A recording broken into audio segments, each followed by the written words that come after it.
Hi everyone, welcome back to Casual Watch Talk. This is the audio podcast from the Casual Watch Review channel.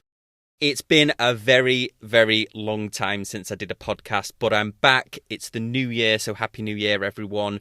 Looking forward to making this a regular thing. And one of the things that's going to help me along here is I've got a new co-host called Chris. So welcome, Chris. Thank you. Hey, Sam. What we thought we'd do is try and make the podcast a bit more topical. So we'll do a few news stories and then maybe talk for a longer subject. But of course, let me know in the comments section down below what you want us to talk about each week.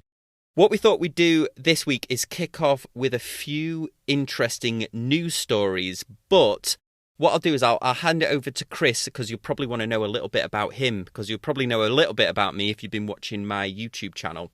All right. Yeah, thanks, Sam. It's Chris. I am a Seiko modder. I've been involved in the watch hobby for going on 3-something years now.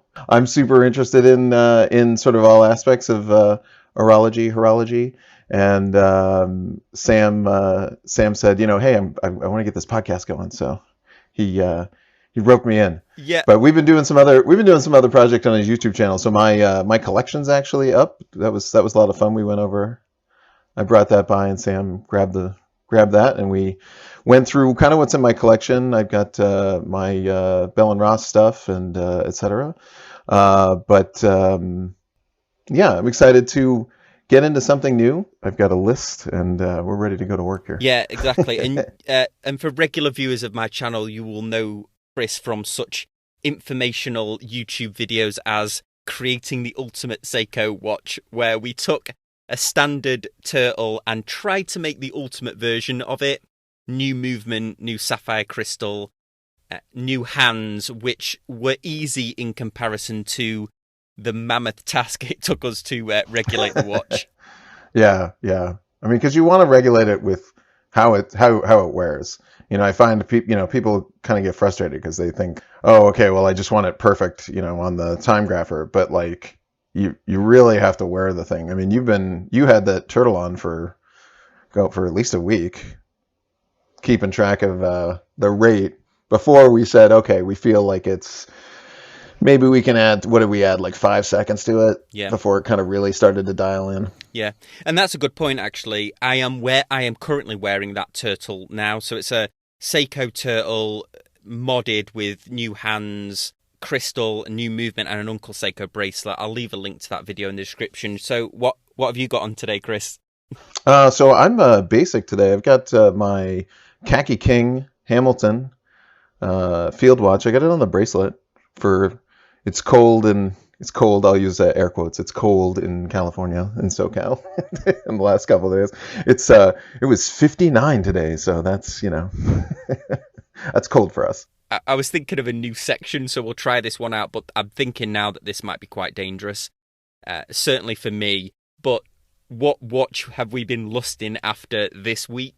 I think I'll start by saying that Christopher Ward has got a sale on where a lot of the watches are half price. This is as of the 8th of January 2020. Really? I know, and they have this blue Rapide version, which is a similar case shape to their divers, but it's a racing version, got a really nice blue dial, and it's $400 down from $800. And I've literally been fighting not looking at it on the internet today.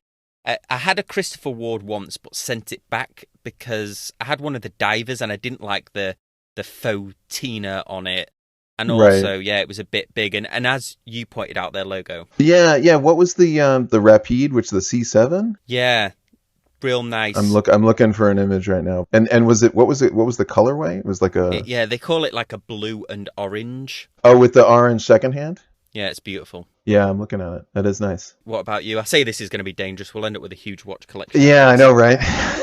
So I kind of went back to squares a little bit. I want an Omega 300. Oh. But I don't like the new faux patina like you. So you had mentioned sort of the same problem. So the new ones, they do that brown. It's just too brown. I can't do it. But if and it's and the here's the reason why. If you look at the vintage ones, I've seen vintage ones where the lume is brighter than the brown they chose for the new one. Yeah. So it's sort of disappointing because you're like, okay, so I mean, I get the vintage lume, okay, have it, make it give it a little color, but I looked at that thing in person, the new 300, and it's a dark color. You saw the titanium one or the new James Bond one? Yeah, I saw that one too. Same thing going on, I think, right? Yeah. You mean the 300? I've seen that Right. 300 where the Fotina isn't too bad on it, but I'm not a big fan of that watch anyway. I think it's got a too simple a dial for the rest of the case. It just doesn't fit together for me personally. Yeah, I could see that. And so if you look at the original Omega Seamaster 300 with the single crown at 3, there's versions with the big triangle. That's one of the ways you can sort of identify it. Yeah. And I've seen them where, the lume is bright white and and this watch is from, 1967 or whatever. So it's sort of disappointing. So the rabbit hole, the watch I was lusting after, I was looking at the company Mark II, MK2, right, or MKII. Yeah, they did a project where they built a homage to it, and someone posted up on Instagram today, and I just was like, it just was gorgeous, and I was like, oh god, I just want one of these, and so eBay search was immediately MK2 300, no, nothing. and then it really opened up when I started. So I will admit I did order the Seiko Mod dial, the 300, as a Seiko dial. So I got the dial in hands coming in from the Philippines or wherever on eBay. We'll see what that. I've seen what that looks like, but yeah, I'm just looking at that MK2 watches now. We'll leave a link in the description down below. They've got that the CIA watch on there, the Marathon, like a homage to that CIA watch. Right. They've done they do. They've done a bunch of really good ones. Yeah, that's a really good looking watch. That good. And I forgot as well, like lusting after watches. I also backed a Kickstarter as well this week. Oh, that's right. Yeah. Yeah, they've recreated Neil Armstrong's watch, which was it was by a French group called Douglas, and some guys recreated this on Kickstarter, and it looks pretty good. Having said that, I have been sort of burnt on Kickstarter before, so I went with quartz version instead. I know it's sacrilege, but I went with the quartz version instead of the Miyota one. Was it the smooth sweep quartz? Yeah, the Mecha quartz. Nice. Yeah. With sapphire? Yeah. Yeah, nice. With sapphire crystal. Because they offered you pop a link for sure, but there's they offered like 4. I was looking, they offered like 4 different versions, and then I had a quick look at they had the original advertising where they advertised it for $19. Yeah. and then I threw it into like, what would this be in 1970 whatever to 2013 with inflation, and 2020 with inflation, and it was like $48 or 30, like $40 or something like that. And so they immediately jumped on that, and they're like, well, because we are recreating this and we have to get the movements, this is going to, so I was like, how come this isn't $40? What the heck? But it's because mechanical watches are not, they're not being printed out like light bulbs anymore. So I kind of get that, but the price point wasn't too bad. So what, the mechanical was like $311. 30 they something? listed it in euros, so it's $311 for the Miyota mechanical, which you could have in a Hesalite or a Sapphire for the same price, which I think was pretty good. And then the Mecha Quartz that I went for worked out as $167. The only bad thing with it, other than it's not the mechanical version, is that there's no date on it. Now, I'm going back and forth over this. I think I'm just going to live with it out having the date. I've got like a real weird obsession with the date on watches. I really like having a date on a watch, with the exception of my two favourite watches, my Tudor Black That's Bay funny. 58 and the Speedmaster both don't have a date, so I don't know what's going on in my head about it. Yeah, and and I think most people are like anti-date. Yeah. I usually get people that are more emphatic about not having a date than having a date, and I kind of go back and forth depending on the watch. Yeah. Dive watch, I'm like, I don't need to know what day it is. Yeah. I'm at the beach. I don't need to know what day it is. But then, my everyday watch, I like the day and the date, and then my GMT just has the day, or excuse me, the date rather. So yeah, that's interesting. So I do yeah. think it's probably the most useful complication on a watch, other than I would put that in the top 5 complications that I would find useful. The first being the date, the second being GMT hand. Yeah, yeah, no, definitely. I mean, for what I'm a IT guy, IT admin guy, and so I have to look at. I've got a couple locations across the country, remote location in Europe, talking to India, talking to Japan, etc. And you quickly get lost in the conversation of what time is it. Yeah. So So that's helpful. So should we dive into some of these news stories that we've got ready? Yeah, let's go for it. Yeah. What I'll do is I'll go through the stories and then we'll have a little bit of a discussion about them. We've got three stories we're going to talk through today. This one is thanks to Watch Pro, which is usa.watchpro.com. Now, this story is totally counter to what I thought Swatch were doing. I thought Swatch were restricting ETA movements to third-party watchmakers to make them more exclusive or to make them in-house. And I was totally naive about what was happening. It turns out that the Switzerland Competition Commission, which is also known as the COMCO, ruled in December last year that ETA must stop supplying mechanical movements to other watchmakers in 2020. Oh. Yeah, this was a follow-up ruling from a 2013 ruling they made where they wanted to reduce them. So this was counter to what I believed. I thought ETA were restricting it, but it's actually the Swedish Competition Commission, because they want ETA to stop saturating the market and squeezing out other smaller watchmakers.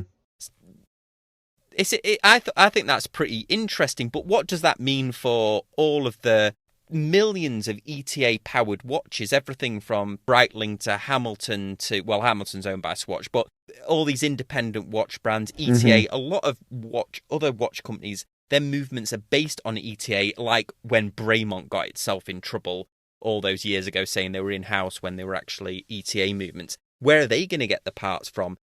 Is everyone going to go in-house? What do you reckon? Yeah, I don't know. And I thought the same thing. Like, it made it sound, when that first came out, I think it was like maybe a year ago now. It sounded like ETA made this decision in the same vein that like Rolex makes a decision to, stop putting out sports watches. It was like, oh, we're going to hold back on these to, control the supply. But afterwards I heard, this is obviously why afterwards I heard a bunch of folks that, like, because there's like 3 or 4 micro brands that I know of that use ETA movements, and they were like, yeah, we can still get them. So I think they're still available.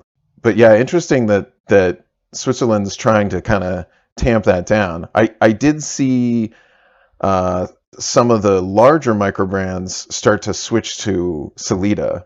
I'm trying to think. That forms part of ETA's statement that they made on this, and I'll read this from Watch Pro. It said, ETA is no longer the market leader in the sector due to a settlement reached in 2013 and the will of Swatch Group. Production volumes and capacities have been reduced year after year. Other players significantly increased their own production levels, as in the case of Sellita, far exceeding those of ETA. In 2019, Sellita produced and supplied 1 million mechanical movements, roughly twice as many as ETA, making it the new market leader in the sector. Now, I understood that Sellita was an ETA clone anyway, but of course we've seen like Christopher Ward, I just mentioned, they're Sellita-based. Obviously, Oris, probably the most famous of the Right. Yeah, that's Sellita-based right. watches. So it's interesting. Well, first of all, it's interesting for me because I thought it was totally the other way around, that ETA were putting their foot down and constraining the market, but it looks like it's the other way around. So, I mean, when does Sellita get so big that this Switzerland Right. competition commission gets them? So you had the numbers for Salida, but did you have the numbers for ETA? You said that was, what was it, roughly? No, they haven't specifically mentioned it. They Yeah, just said they've been reducing year after year. So, I mean, it must interesting. be, I imagine it's more than 1 million, but you think 1 million movements, the amount of, like, how much, I mean, most of the, no, that's not true. I was going to say most of the Swatch Group ones run ETA, but they don't, of course, do they? Because Blaupau's in-house and Jaeger-LeCoultre is in-house, and Yeah, no, but I mean, like, Omega's there's a bunch of ETA. the, yeah, and Bell and Ross is ETA. Yep. There's a bunch. There's a huge handful of micro brands. Yeah, so that'll be an interesting one to watch, I think. So Yeah. should we shift on to our next story? Next story I had was that Rolex is suing Rolex customiser called La Californienne, and I'd not heard of them before. Wait. Rolex is suing someone? What? I know. So they essentially, this is obviously a Californian-based California-based watch customizer who was changing out the dials. They don't just do Rolex; they do Cartier as well. It looks like they were changing out the dials on these watches, and Rolex's point wasn't that necessarily that they were customizing them. They were arguing that they were putting inferior parts into Rolexes. Now, I'm of two minds about this, because it seems to me that they were really only doing this to pre-owned Rolexes, like old Oyster Perpetuals and things like that. So I guess the Yeah.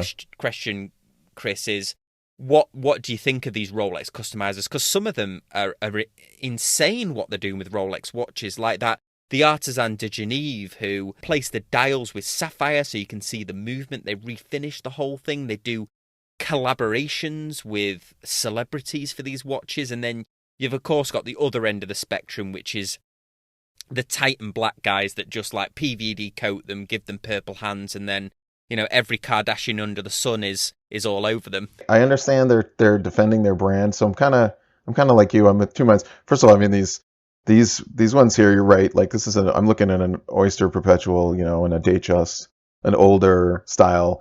They made those bright, so no doubt they have had to replace basically the dial, and they've either moved the indices over. It's new. You know, I feel like maybe it was going after the brand a little too much. I'll make the argument. This reminds me of like Ferrari, and I'm a car guy, and like once you start modifying a car, there have to be agreements. So like if you remember, who's the Mustang performance guy? There's like a ton of them, but you know, there's an agreement that has to be made with the manufacturer. So, you know, you get with Ford and you say, listen, I'm going to put a supercharger Like on Shelby. it, and you're gonna, you know.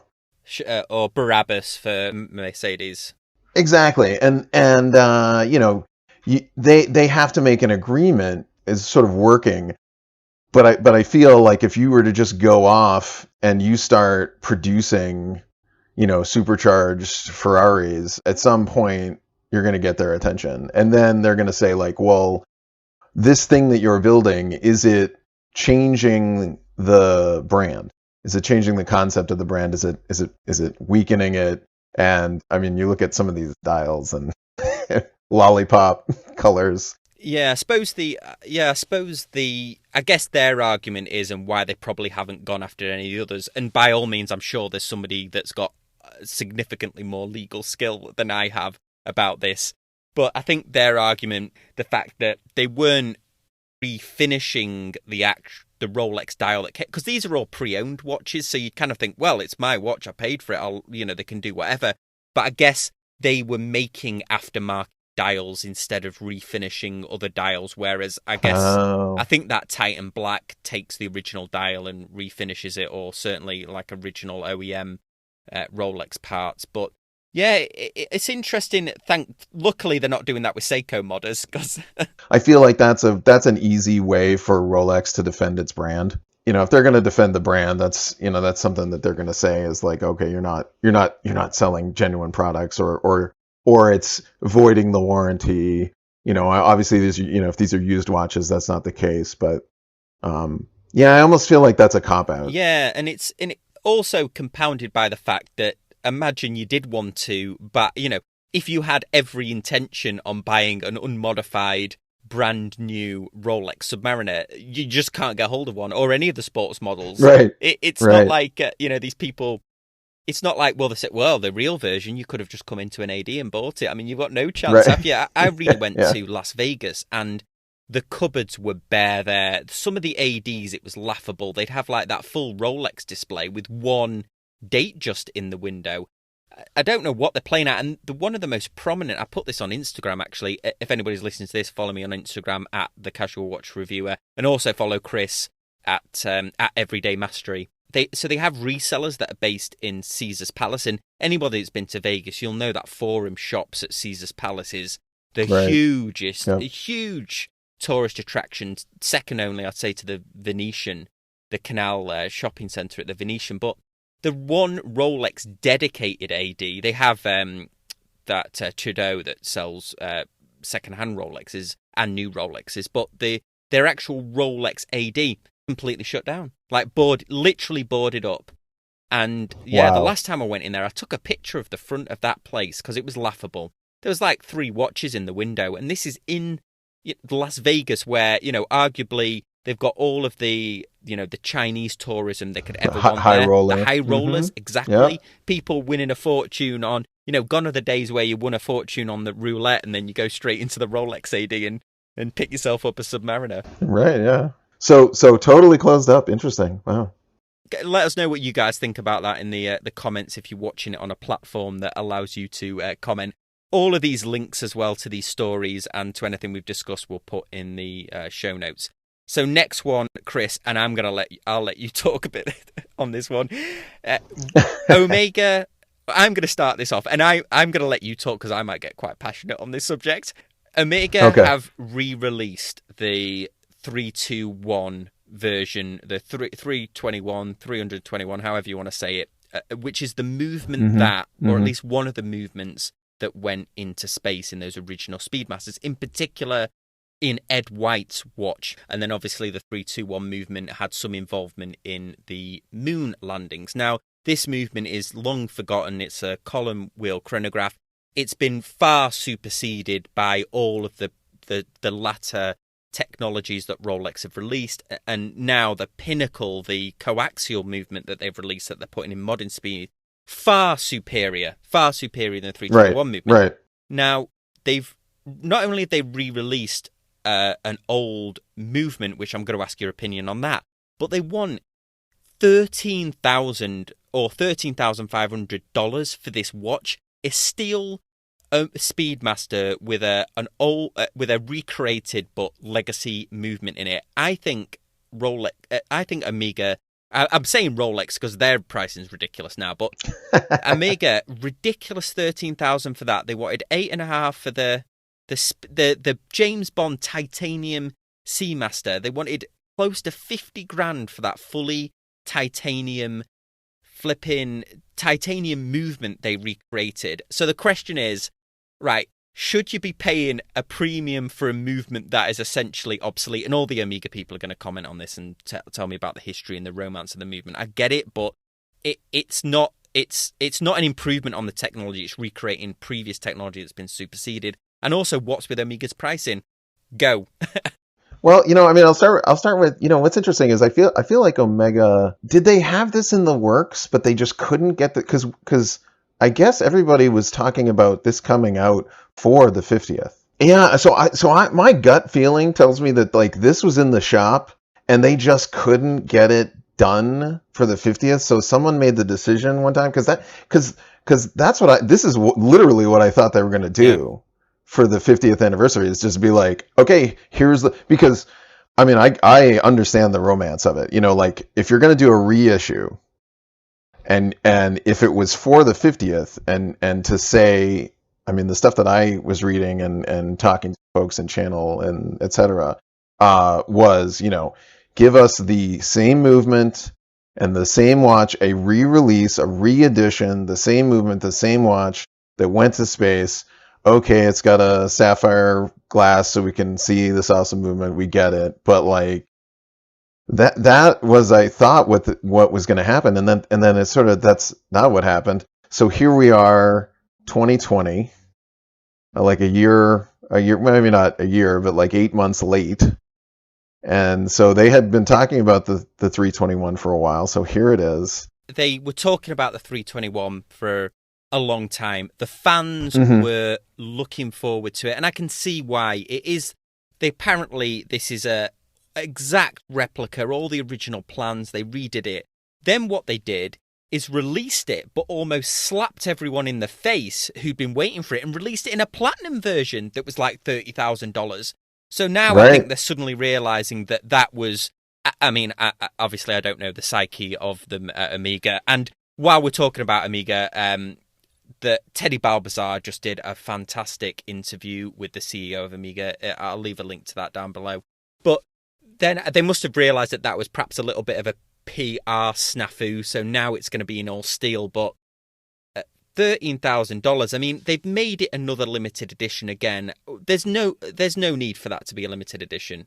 I was watching the stats, and it was either Watchbox or actually a couple places, and the sales figures for your platinum, your gold, your precious metals are just way down. So no one is going to the store and looking for a platinum watch. No one's looking for a solid gold watch anymore.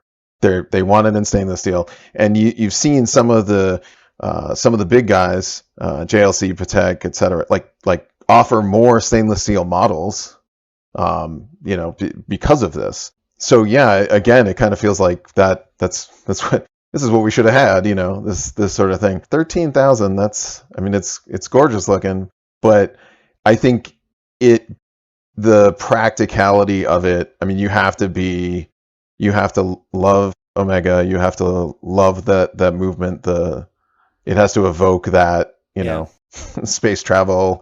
And I get that. That's, for collectors.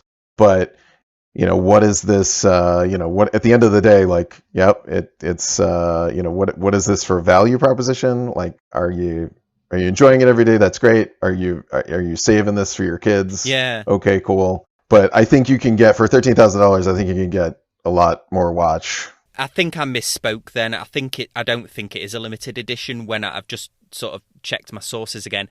And of course, we talked about it before. What's your feeling on the Fotina that they've added? I mean, I'm looking at it. It's really, it's tough to see on the monitor. I'm looking at it on the monitor. So with the Speedmaster, the indices and the hands it's super thin. So it's not like the 300 where it's, a fat triangle or a bunch of, you know what I mean? So it looks okay, but I'm not a fan of it. So yeah. I mean, that's, I do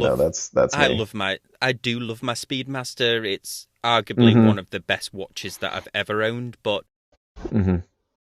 who knows? I mean, will history look fondly back on a watch that was released with a movement with technology that had been previously released, and this? I mean, I can't imagine. I mean, you'll have to wait a long time to get your money back on one of these, I think. No, I don't think so. And also, I mean, the joke is with Omega, with their limited editions. I mean, every time I see one, I'm like, is it limited to natural resources? Like how much steel we can pull out of the ground? Because like that's their quote unquote limited is huge numbers. I mean, you could buy $1,000 bespoke micro brand watch that they made 300 of, that they made 100 of, and have that level of like exclusivity. And they're talking about like limited editions in 7,000 watches, and it's like that's not limited to who? I love my Speedmaster, but I think the pricing's just got a little bit silly now from them. I know they're probably trying to fill that void that Rolex has built. But the second that the Rolex supply starts freeing up, I think Omega will be hurting. Just a pure guess. Yeah. And I feel, and I'll introduce this. I'm sure I will talk about this more in our next adventure, but I'll introduce this concept that I feel like we are in the modern era of watchmaking. And what I mean by that is in relation to comic books of all things, where when I was a kid, in the 80s and 90s, I collected comic books, but I didn't realize that I was in the modern era for comic books. And so I would collect all these comic books thinking like, oh, these are going to be worth something someday because, the first Superman from 1954 was worth, $13,000. Like, does this sound familiar? Like Grandpa finds his original Rolex GMT, that he bought for $500 when he got out of the army. And so this idea that these, so yes, those are worth, $13,000, $20,000, all the auction, whether it's Paul Newman, etc. You've got this like perceived value, but now they're making so many of these that it's just like comic books in the 90s. They're not going to be worth what you think they're going to be worth in 20 years. Or that or the first edition of the Marilyn Monroe Playboy that's never been another one as expensive since. Yeah, it's going to be an interesting thing to watch, and maybe this is Rolex's game, that they want to bring in that exclusivity. They want people who have invested in Rolex to protect, at least be protecting that investment that they made in the brand. Maybe that's Rolex's game with constrained. Yeah, no, I see it. Yeah, two definitely distinct ways to sort of deal with it. One is the, everyone's special. I mean, it's interesting. Like I'll see in the forums where people are like, oh, I want to get an Omega Speedmaster, and I want to, and what's, should I? And I mean, I like the options. You've got the Mark 40 dials, you've got the blue, just, go out and, find something amazing, of something you like. The options are great, but on the flip side, like, don't assume that like, oh, I got the only year they made the blue dial with the silver hands, so that's going to be worth something someday. It's like, no, it's going to be worth what you paid for it, maybe, and enjoy it. And those, I mean, when I've been at Bob's Watches and they've let me review some of their vintage Rolexes, the ones that are considered the most valuable, certainly of the Pepsi GMTs, are where there's been some manufacturing defect or some material that they used that didn't, stand the test of time, that makes them more valuable, right. Like the cracking or crazing of the dial when they had those lacquered dials on the Rolexes. And one of their valuers there said, well, yeah, if the dial is consistently cracked like porcelain, it's quite valuable, but if it's only cracked in a certain part, then that takes the value off. Bezel has faded to like magenta, then that makes it more valuable. So yeah, now that they're making watches perfectly, where they probably won't. Sean, who's a big fan of the channel, he's also done one of these podcasts with me. He's a Omega Speedmaster collector, and I asked him about this 321, and he's, it's not really floating his boat. He's got a great Speedmaster collection. In fact, he's the first person in the US to get the first ever Speedy Tuesday that they did. He's got the other Speedy Tuesday, the Ultraman, and then he's got the all black one, like half skeletonized one that has the looks like the texture of the moon on the dial. But anyway, before we close this out, we had one other very, very important watch industry breaking news from the CES event. And I'll get your comment on this, Chris. Citizen have come out with a pioneering new technology, which is a bedside clock that also incorporates an oil diffuser and LED lights to calmly wake you up and to soothe you. I'm a big fan of Citizen watches, but what do you think of the... I'm amazed. I'm in. I have to see a picture of this. This is the Citizen. What is it? What is it It's called? called it's called the Citizen's Aromatherapy Sensor Time Clock. Oh man, they missed their calling. Start this. Oh, It's jeez. glorious. You'll have to check this I out, gotta see it. listeners. It's glorious. It's got the fake wood on it. The Citizen name proudly there. You put your oil in. It's got the old school LCD on the front. It's a sight to behold. Yeah, I have to find a picture of it. I gotta find this. Yeah, joking aside, I mean, I actually recommend Citizen watches to people that perhaps aren't into watches or they're looking for a gift for something. I think they create just awesome. Yeah, yeah. I had I had a I had a solar chrono for a little while from them.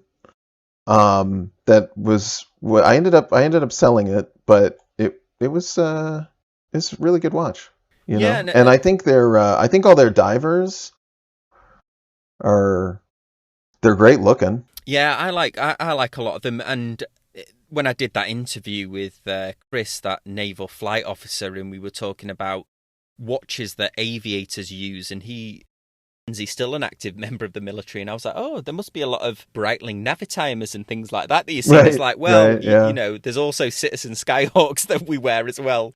Oh yeah, But yeah, he's yeah. a big watch collector. He's got all sorts. He actually thinks that, and I would agree on this, that sub $1,000 sector in mechanical watches, these micro brands, as just continues to get more and more exciting. I think. Yeah, yeah, I think so. I mean, that's, like Citizen, Orient. I mean, Seiko showed them how to do it. I think Seiko's moving aside, honestly, with their latest offering.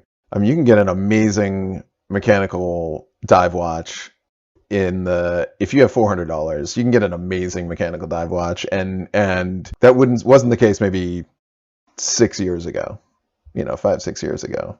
Um, So yeah, there's lots on offer. I'm looking at the aromatherapy clock. That is with the faux wood patina on the bottom.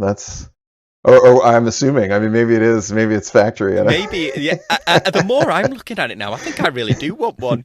It says a Citizen has already partnered with Amazon on the clock to build in Alexa. Clocks can scent an area that's 500 cubic square feet and feature a timer and alarm to cue the scent diffusing mode automatically. Amazing. Yeah, I think the more I'm Amazing. looking at it now, I'm selling myself on this. I need to Yeah, stop looking at it.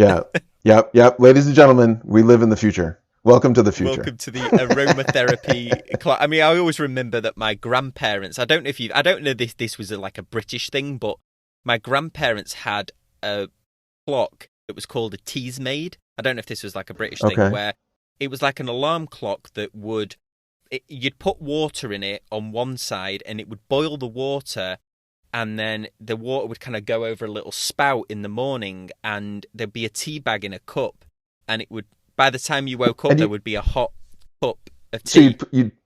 you'd plug this in. It was like Yeah. it wasn't on the wall or No, anything. no, It was no. like a It was like a separate. bedside clock. I mean, they were huge, but it had like a mini Okay. kettle on one side, Of and course, then of like a course. cup.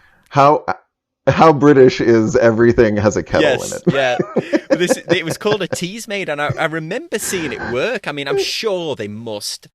I'm sure you can get one on I've Amazon. never seen this. This is a very British thing. I'm gonna find. I That's bet you I great. could find one on Amazon now. They were. I don't know whether Tease Made was the brand or whether it was. Okay, or what's called, or yeah. I'm gonna find one. That's great. I'm gonna see if I can find one on. Yeah. No, now I want to know. Uh, You plug in it, and this they is so. got This one. is something They've got one. Yeah. Swan Vintage Tease Made alarm clock, 20 ounces. It's for the bargain price of $69.99. Tea maker and alarm clock all in one. 20 ounce capacity and rapid boiling water function. Compact bedside design. Wired exclusively for Wow. US and Canadian markets. And then, Yeah. and that's good as well. Amazon also sell a replacement of the porcelain kettle bit that you need. That kind of goes on the Yeah, side. because Yeah. that was the first. I mean, you can imagine you're waking up bleary eyed and you're reaching for your cup of tea and A hot you cup of knock coffee. over the Cup of porcelain tea. thing and then your alarm That's clock. great. Yeah. Oh, I love this description as well. It says, "There's no better way to start the morning than with a steaming mug of tea. Legendary British homewares brand Swan knows this, which is why they've updated its iconic Teasmade appliance and brought it into the here and now, featuring a revised, sleek and sophisticated design, but maintaining the aesthetics that made it so popular upon its inception. Yeah. The Swan's Teasmade is not only a stylish addition to the bedroom, but multifunctional too. Never oversleep again thanks to the built-in alarm." So what do we think of all these young millennials now that are, perhaps right? taking their Tinder dates back to, back to their apartments, and there's a Teasmade on the side. I mean, I don't know whether that would... Right. You guys, I mean, again, the Brits definitely, you guys want to minimize the amount of time it takes for you to wake up and get a cup of tea. It's like I want that down to no time at all. And the other thing that I find like this makes total sense now. I was watching something on the balancing the electricity grid, and how Britain has to basically they have to watch the football games. Yeah. To see when it's timeout or when it ends, so that because they know there's going to be a huge spike of everyone making tea, so they have to ramp the electricity up, and clearly they have to do it in the morning. It's amazing. Yeah, I mean, joking aside, that is a real thing. There was a TV show. The UK listeners will know this. There's a TV show called EastEnders, which is based on the East End of London. It's like a fictitious sort of part of London, and it's been very famous. But yeah, they used to say that before that, because it was on BBC One, so there wasn't any ad breaks, but before that or after that, then yeah, there would be a spike in the electricity grid, because people would be flipping the kettles on, and because these kettles are running on 240 volts, which would be like a Tesla over here. Right. 1,000 amps. Yeah, exactly. That's you've got your brew in minutes instead of having to do it on the gas hob as now I'm over here in the US. But it was certainly a very nostalgic thing. I won't add that to my shopping list because Okay, all right, yeah, hold on. I don't need to obsess over everything. But that sits as an aromatherapy. Aroma clock. Yeah, would be a good same. thing. Yeah. Yeah, and if it makes tea, then you're set. They got something going there. Cool. Great. Well, we'll wrap up for this episode, which has been January the 8th, and we'll try and keep this going on a weekly basis. Let us know what you think about this in the comment section down below, or of course, you can contact me on Instagram, which is at the Casual Watch Reviewer, or directly at thecasualwatchreview@gmail.com with any suggestions. If you want to come on as a guest with me and Chris, if you've got a good watch story, then you're more than welcome. And then, of course, you can contact Chris on his Instagram, which Chris is... Everyday Mastery. And it's not just watch related, is it, your Instagram? It's mostly watches, but I occasionally, you'll see what random electronic project or random automotive thing that I'm working on. So yeah, and I suggest you check out Chris's Instagram, because he's got an obsession with how watches are pressurized. So not only has he built his own home pressurization testing vessel, which we used for my turtle, but he also added a pressure sensor inside an Invicta, and not one of the little Invictas, like a big Invicta, to test it inside. So I highly recommend that you check that out on Instagram. Yeah, absolutely. Check that out, guys. So, guys, as always, appreciate you listening, and we'll see you next time on Casual Watch Talk. Thanks, guys. Bye.